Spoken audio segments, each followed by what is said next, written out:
Una sa lahat, gusto ko pong batiin lahat, lalong-lalo na si Idol. Okay, Idol. Si Chase Escuderos, si Gatchilian sa kasi Ma'am Mayor.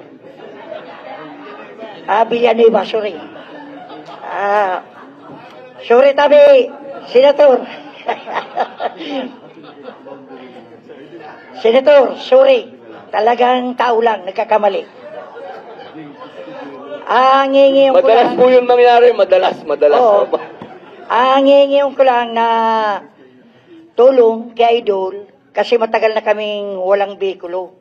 Almost 20 years. Wala kaming bikulo. Yung service, yun lang ang hihingin ko sa iyo, Idol. Sana mapagbigyan mo ako. Dahil kilala kita, noong pa kilala na kita. Thank you very much. Idol, I love you.